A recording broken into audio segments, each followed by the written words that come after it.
castelo forte é o nosso Deus. Meus irmãos, vamos abrir a palavra do nosso Deus no Evangelho de Mateus,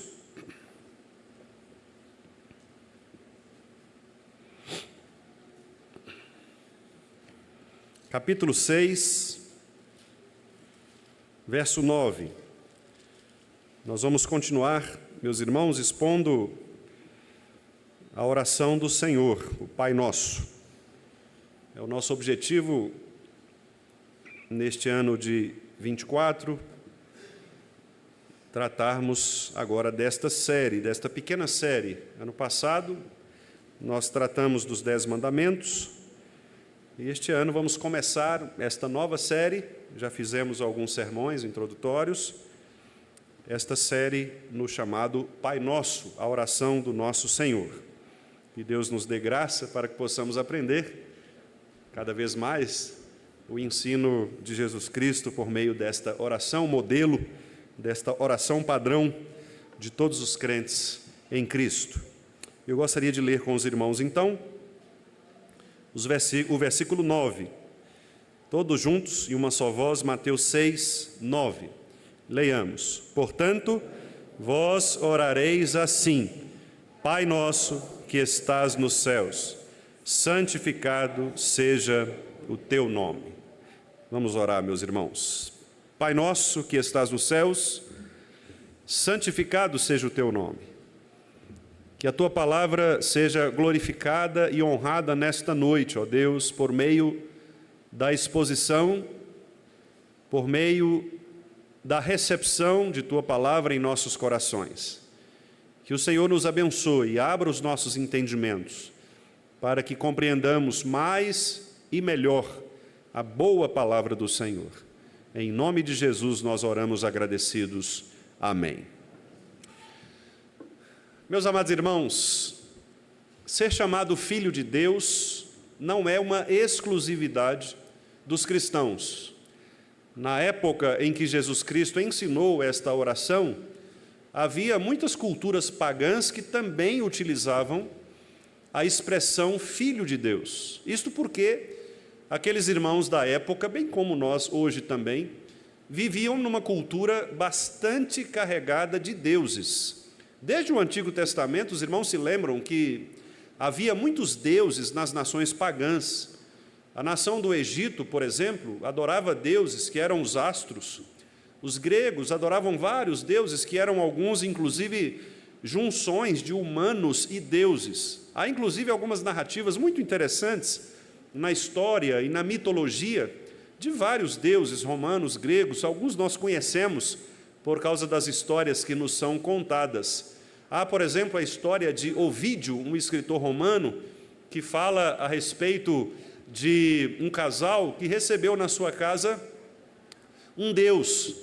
E esse Deus, que era uma mistura de homem e divindade, recompensou este casal com a proteção contra o ataque que aquela cidade romana receberia. Então, a maioria das pessoas morreram, contudo, Filemon e Bálcias, o nome do casal, eles foram, então, privados deste ataque dos deuses, contra aquelas pessoas. Então, se acreditava muito na existência de deuses. Nós lemos, por exemplo, em Homero, também poeta grego famoso, a existência de muitos deuses, as guerras famosas, guerras de Troia e tantas outras, que refletem como que a cultura antiga imaginava esta ideia da relação de homens e deuses.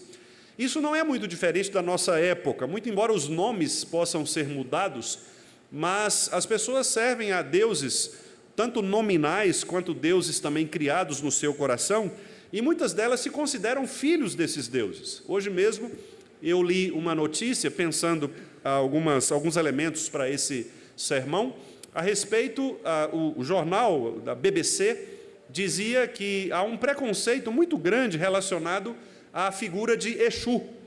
Exu é um deus que é usado no candomblé, na umbanda, nas religiões de raízes africanas, e o artigo denunciava o preconceito racial contra Exu.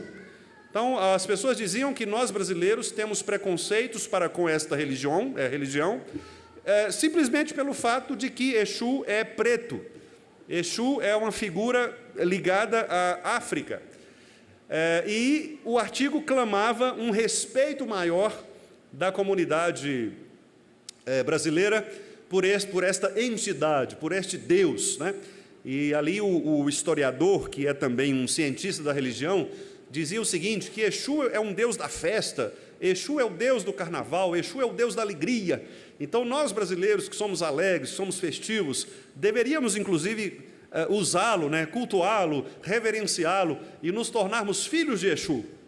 Vejam, meus irmãos, a que ponto chega este caráter da idolatria e de uma compreensão absolutamente equivocada do que significa o verdadeiro Deus, o verdadeiro Senhor de todas as coisas. Então, não é diferente no nosso tempo do tempo passado. Na época de Jesus, muitas pessoas também serviam a vários deuses. Muitas pessoas eram chamadas filhos de deuses, filhos de alguns deuses. Os irmãos se lembram, por exemplo, quando Lucas narra lá em Atos, capítulo 14, a história de que Paulo foi adorado como um deus. Paulo estava ali pregando e, diante daquelas curas, daquele ministério, daqueles prodígios que Paulo fazia, algumas pessoas adoraram Paulo e se prostraram diante de Paulo. E Paulo dizia, olha, levanta que eu também sou homem. Você não deve nos adorar como deuses. Eles consideravam Paulo ali como Júpiter, como Mercúrio, deuses romanos, uma mistura de greco-romano. Então, os apóstolos, Jesus, eles estavam acostumados com esta idolatria cultural. Pessoas que têm deuses, que fabricam deuses, que entendem que essa relação do homem com um Deus, ela é uma relação necessária. E, de fato, é uma relação necessária. Nós sabemos que o homem ele é criado à imagem e semelhança do Deus verdadeiro. Portanto, há no coração do homem, sim, um desejo por um Deus. E é por isso que a idolatria é o pecado mais odioso ao Senhor, e o primeiro mandamento nos diz isso, não terás outros deuses diante de mim, porque a idolatria é exatamente o homem utilizar este vazio do seu coração para buscar um outro Deus que não é o Senhor. E este é um gravíssimo problema do ser humano. Nós sempre estaremos sendo tentados a buscar outros deuses que não sejam o Senhor. E Jesus sabia disso. E uma das formas nós sabemos que as pessoas se conectam com os deuses é por meio da oração. A oração é uma maneira de as pessoas se conectarem às divindades. Nas mais diversas religiões, das mais diversas matrizes culturais, nós sabemos que a forma como as pessoas se dirigem aos seus deuses é por meio da oração. Os muçulmanos, por exemplo, fazem inclusive técnicas refinadas para a invocação de Alá. Existe posição do corpo, existe direção do corpo para a cidade de Meca, existe uma peregrinação que todo muçulmano faz, pelo menos uma vez na vida, para Meca, para que possa acessar esta divindade. Nós sabemos nas religiões espiritualistas também isso acontece, a tentativa do homem de invocar espíritos, de falar com espíritos. Na Bíblia nós temos relatos, como foi o caso de Saul, por exemplo, que tentou evocar o espírito também, e há muitas outras citações, outras maneiras de ver que as culturas em geral, elas utilizam a oração, esta maneira de alguém mentalmente se dirigir àquele a quem ele considera o seu Deus. Jesus sabia destas coisas. É por isso que a oração ensinada por Jesus, ela é uma oração que nós consideramos uma oração modelo, porque Jesus quer dizer que nós não devemos orar somente desta forma, mas Jesus quer que nós utilizemos os princípios desta oração para que as nossas orações não sejam feitas de maneiras inadequadas, para que nós não invoquemos um outro Deus que não seja o Senhor.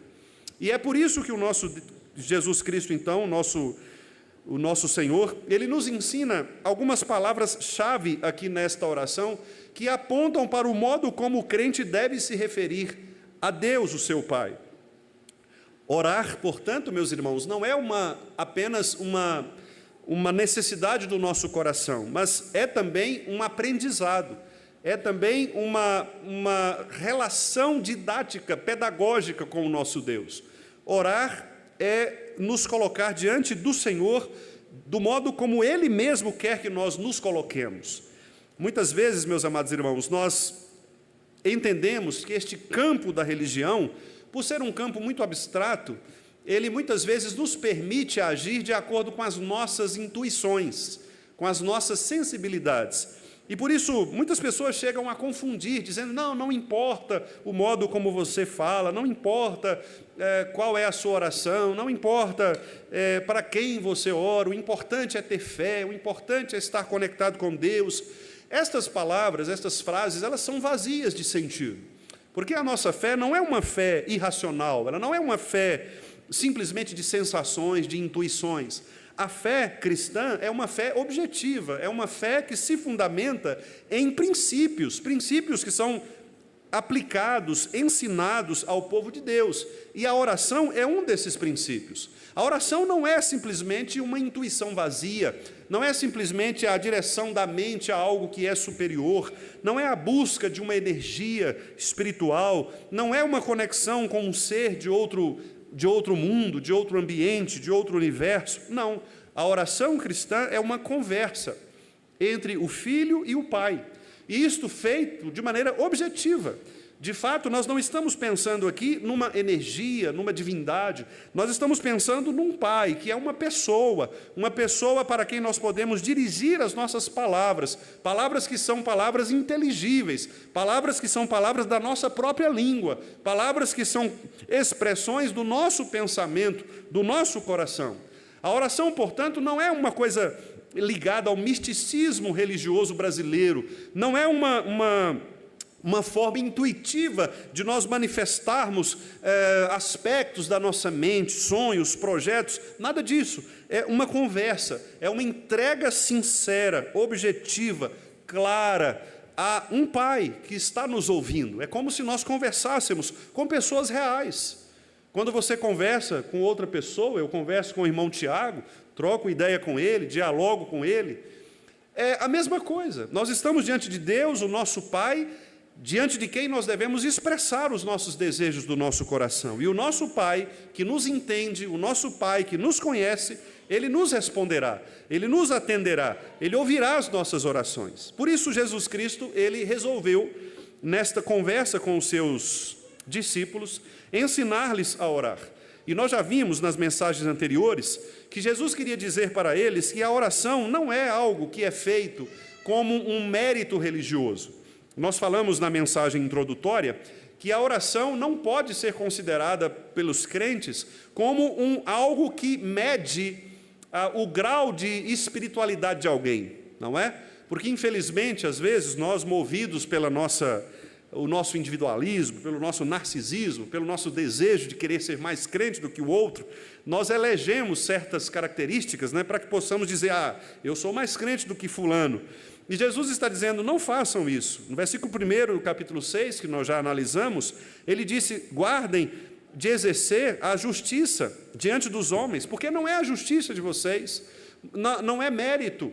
O fato de você orar não significa dizer que você é mais ou menos espiritual, se você ora mais ou ora menos, porque a oração não é uma medição de espiritualidade.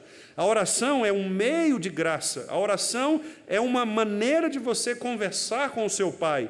A oração é uma forma de você entrar na presença de Deus com confiança, porque Cristo deu acesso ao Pai no trono da graça, para que nós, como filhos, tenhamos este acesso ao nosso Pai. Então Jesus começa a discorrer sobre isso, dizendo, olha, não façam a oração como algo que vai ser importante para vocês se mostrarem às pessoas, porque quem faz isso são os hipócritas. Eles gostam de orar em pé nas sinagogas, eles gostam de ficar em pé nas praças, aqueles que dão esmola gostam de mostrar que deram esmola, porque isso faz bem para eles, mas, disse Jesus, esta é a recompensa que eles recebem. É a recompensa de serem louvados pelos homens. A oração verdadeira não é aquela oração que pretende ser louvada pelos homens. Não é a oração que pretende acessar de uma maneira meritória a presença de Deus. Não, a oração é algo secreto. A oração é entre um pai e um filho. Por isso, no versículo 6, Jesus diz, tu, porém, quando orares, repare que todas as expressões aqui são no singular, tu, porém. Claro que Jesus não está dizendo aqui que nós não oramos publicamente, não oramos como igreja. O que Jesus está dizendo e ensinando é que a oração, ela é de fato uma conexão individual entre o crente, que é filho, e Deus, que é o Pai. O nosso Pai está pronto para nos receber. O nosso Pai está de ouvidos atentos. Como disse o profeta Isaías, ele não está surdo para que não possa nos ouvir. As suas mãos não estão ressequidas para que não possa estender-se a nós. Os seus ouvidos não estão surdos. Portanto, nós podemos falar com o Senhor porque Ele está pronto.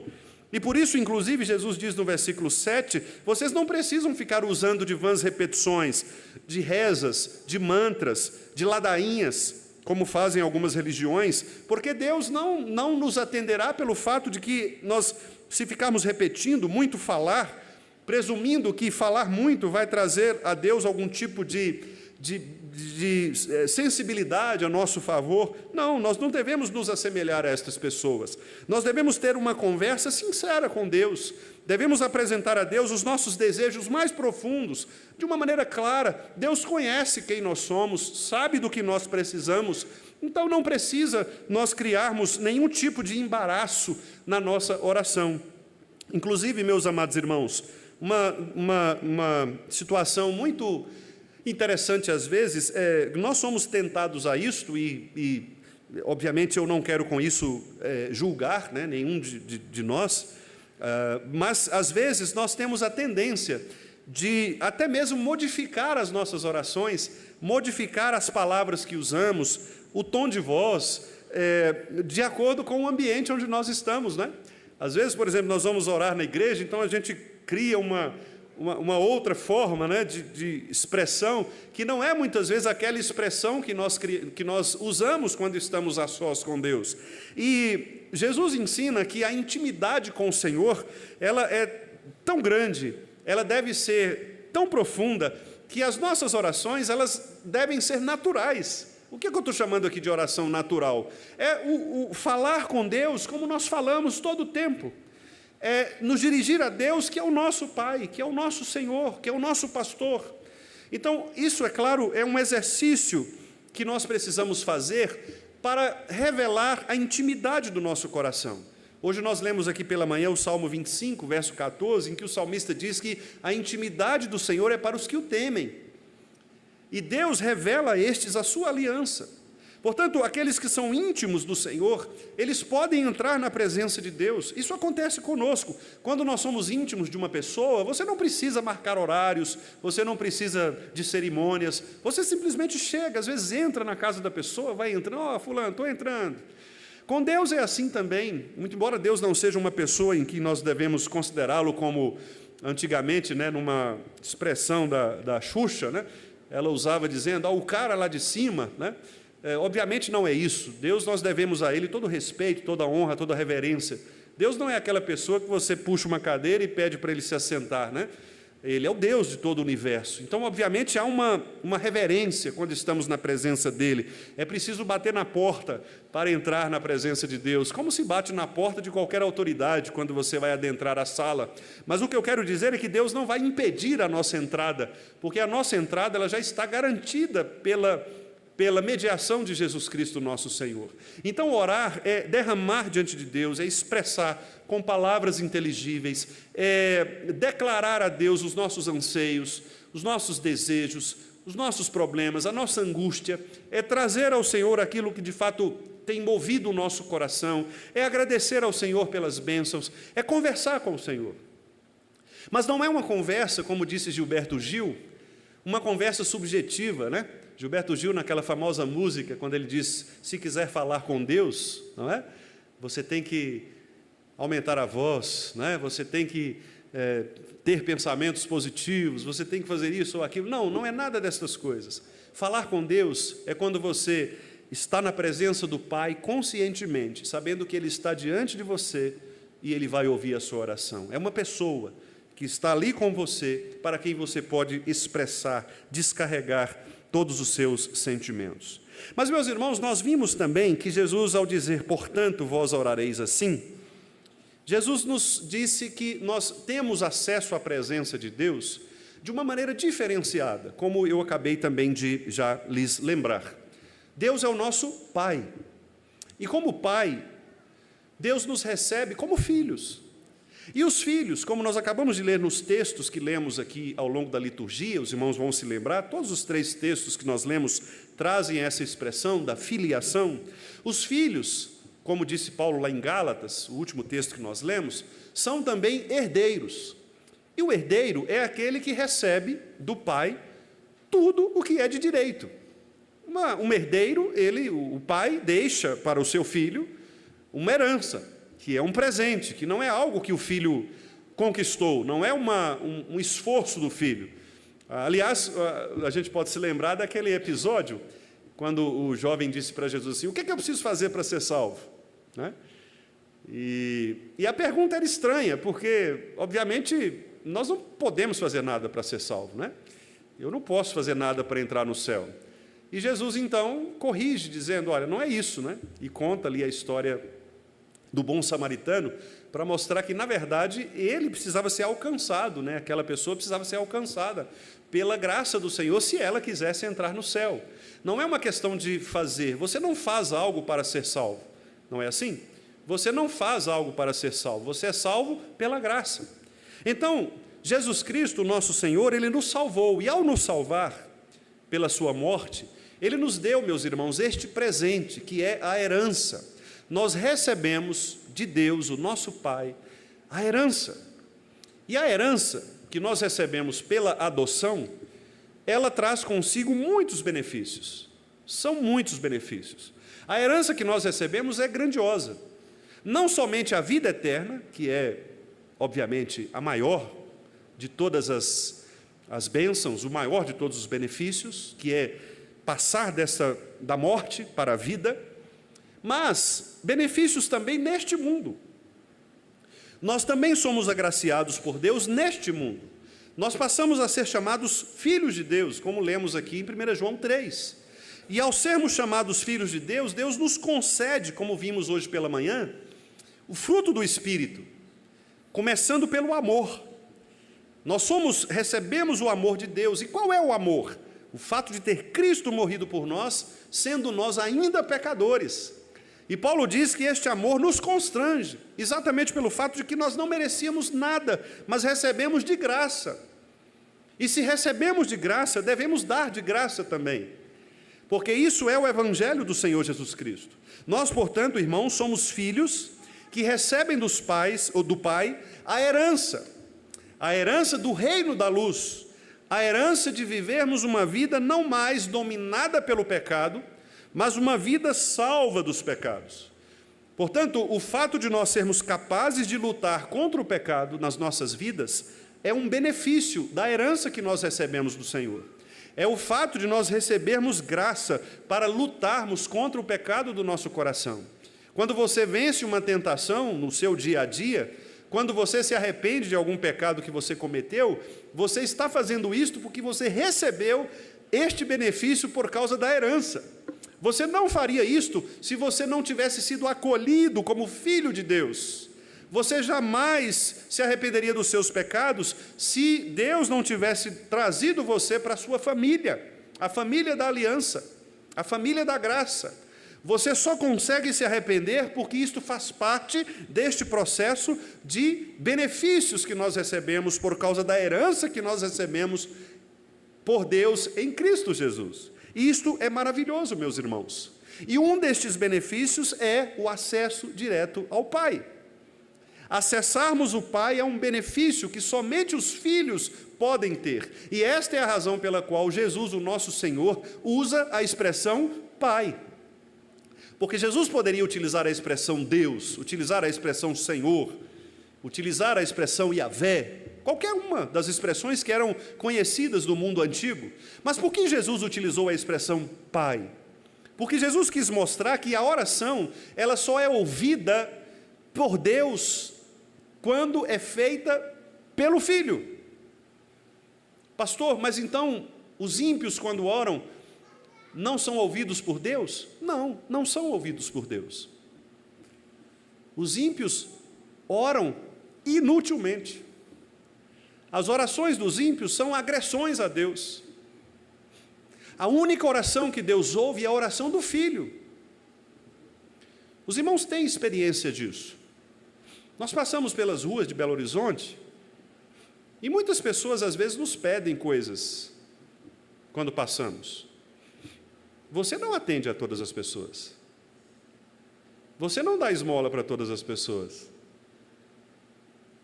Mas se for um filho seu que te pedir algo, você vai ouvi-lo diferentemente. A mesma coisa é com Deus. Há pessoas e pessoas. Mas Deus não ouve estas. Deus ouve os seus filhos. Por isso Jesus diz, Pai.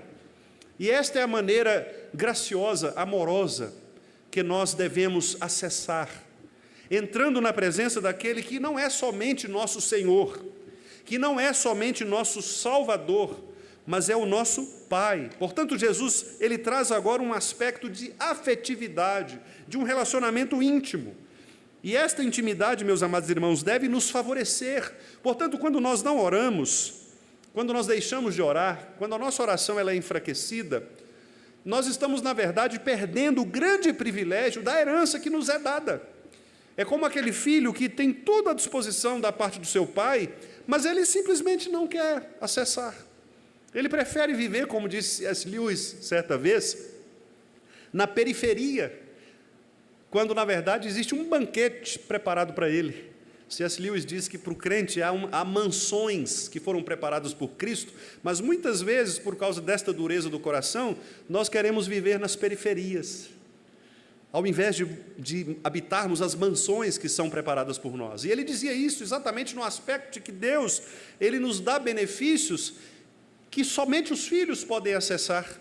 Contudo, nós abrimos mão desses benefícios, deixamos de orar, e ao deixarmos de orar, nós perdemos as bênçãos do Senhor. Como assim, pastor? É possível perder as bênçãos? Sim, é possível perder bênçãos. Deus tem destinado, meus irmãos, a nós, seus filhos, todas as bênçãos, disse Pedro. Tudo aquilo, na sua primeira carta, Pedro diz que tudo o que há em Deus para nos conduzir à vida e à piedade, nos são doadas, todas as coisas. Contudo, nós muitas vezes não acessamos isto. Tiago disse que se alguém precisar de sabedoria, deveria pedir a Deus, porque Deus não vai negar esta sabedoria. No entanto, quantos de nós temos pedido a Deus sabedoria no nosso dia? Está ali, pronto para sermos beneficiados, pronto para acessarmos. Contudo, nós não pedimos. E se nós não pedimos, não recebemos. Pedi e dar-se-vos-á. Mas, se nós pedimos errado, para os nossos próprios prazeres, Deus não nos vai conceder. Observe, portanto, que a oração não é algo mágico, não é um estalar de dedos, não é um conto de fadas, não é algo místico, como as pessoas infelizmente entendem, mas é uma relação objetiva, profunda, entre um filho e um pai, cujo pai tem todas as bênçãos destinadas e o filho precisa apenas acessá-la. Imagine um pai com uma casa toda preparada, toda mobiliada, toda cheia de frutas, de alimentos, de benefícios, de lazer, tudo. Mas o filho fica na porta, parado, sem entrar, a porta aberta, escancarada. Você não precisa de nada, só precisa entrar, mas você prefere ficar do lado de fora, às vezes consumindo tudo aquilo que não é bom para você, quando na verdade você deveria estar na presença do Pai. E a oração é isto, é entrar na mansão celestial, é estar na presença do próprio Deus, é usufruir, experimentar os benefícios que Deus nos tem dado, pelo fato de sermos seus filhos.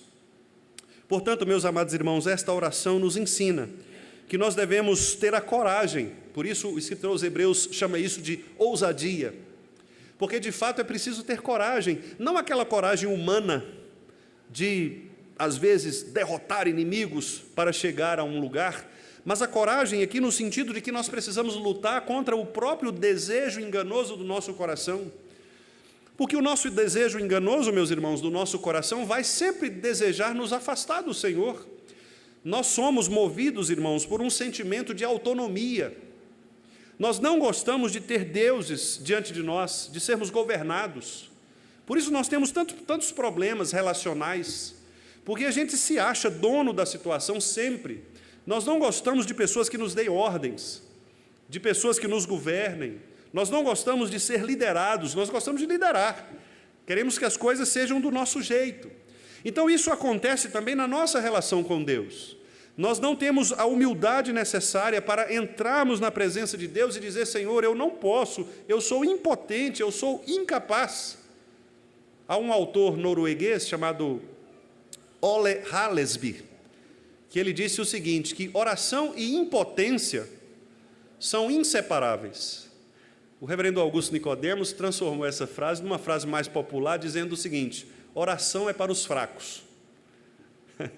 E é isso, oração é para os fracos. É somente aquela pessoa que sabe que é fraca, que sabe que é impotente, que não considera sua própria força, seu próprio esforço, é que vai orar.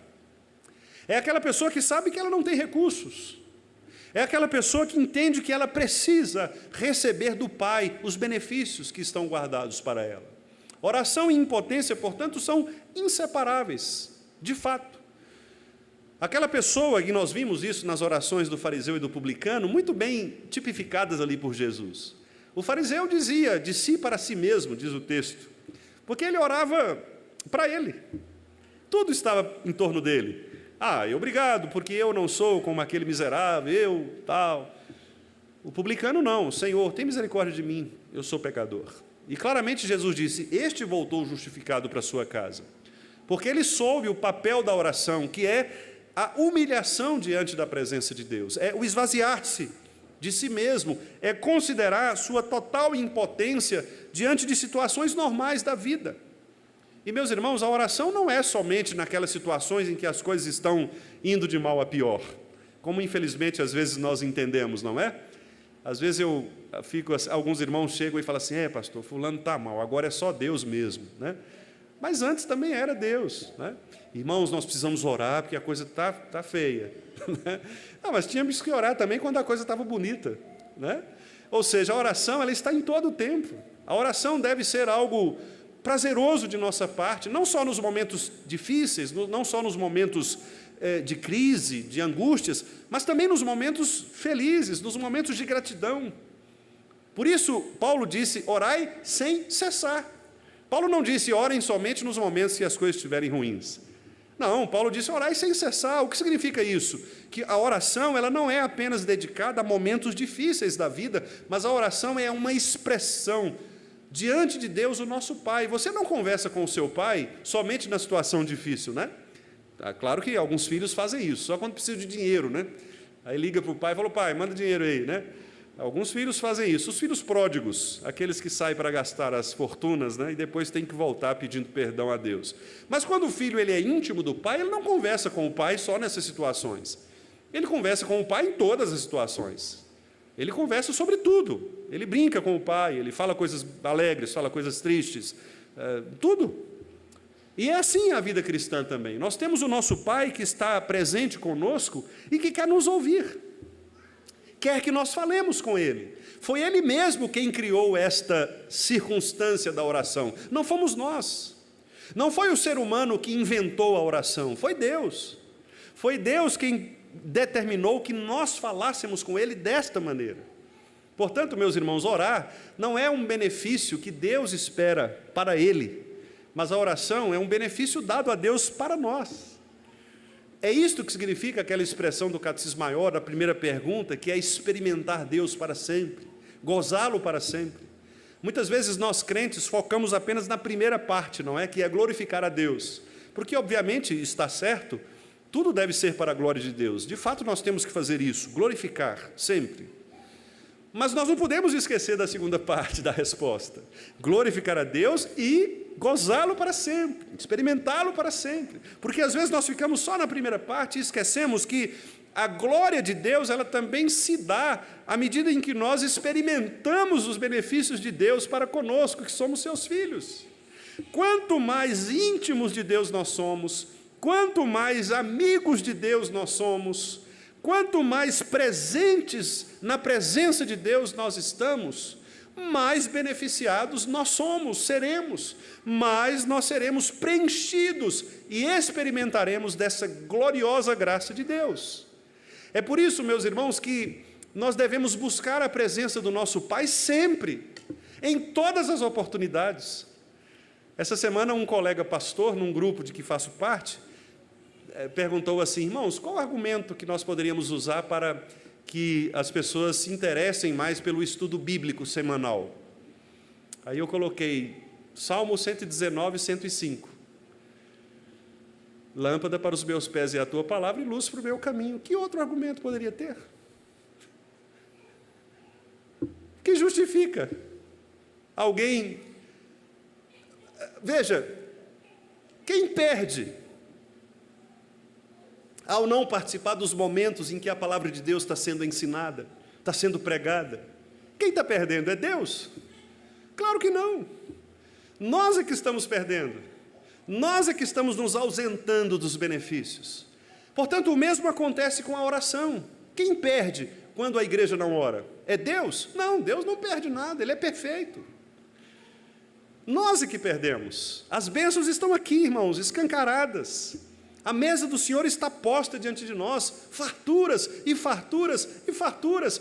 Nós é que decidimos comer das comidas de outras padarias, de outros restaurantes, de outros chefes, que não a comida posta pelo Senhor. Então nós perdemos. É o crente que perde, quando ele prefere ouvir uma outra coisa, estar em outro lugar, ter outro contato, que não seja com Deus, com a sua palavra, com o povo de Deus. Então é isso que Jesus quer nos ensinar, meus irmãos, nesta oração. Vocês devem orar assim: Pai nosso, sabendo que Ele está pronto para nos atender, Ele está pronto para receber o nosso clamor, Ele está com os ouvidos atentos para os seus filhos.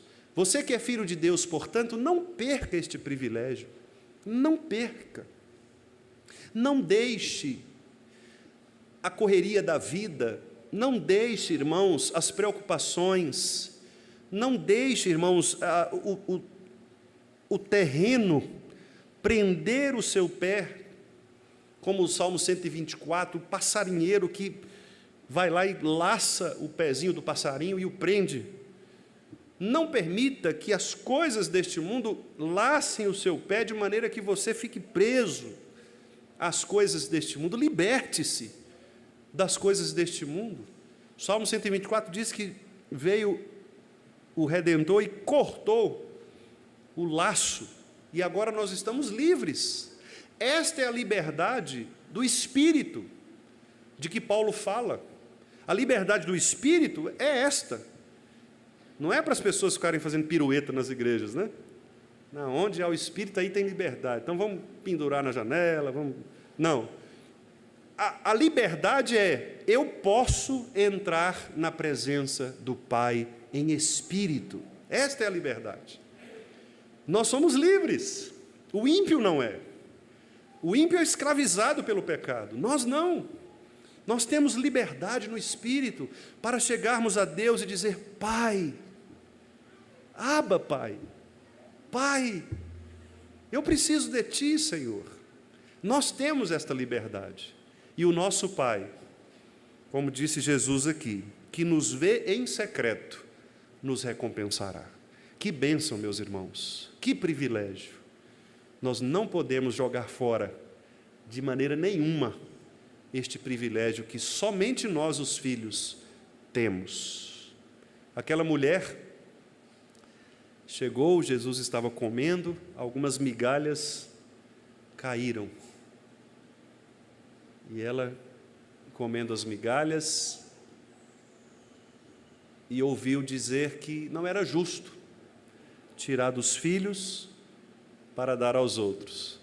Mas ela era uma filha, e ela disse: Senhor, não importa, isso aqui já me basta. Que grande fé, meus irmãos.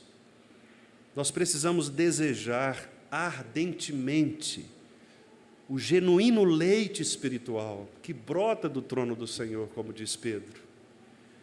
E isto é exatamente ampliar a intimidade com Deus, por meio da oração, por meio da leitura da palavra, por meio da comunhão dos santos, da presença nos momentos em que a igreja se reúne para estas coisas. Nós somos abençoados, meus irmãos, com todos estes benefícios. Não joguemos fora aquilo que Deus quer nos dar de graça. Que o Senhor nos abençoe e que o Senhor mesmo, em Cristo Jesus e pelo seu Santo Espírito, desperte os nossos corações, para que possamos orar com gratidão, com ousadia, entrando na presença do Pai e experimentando dele e nele todos os benefícios que Ele tem reservado para nós. Que Ele nos abençoe, meus irmãos, e nos guarde. Amém.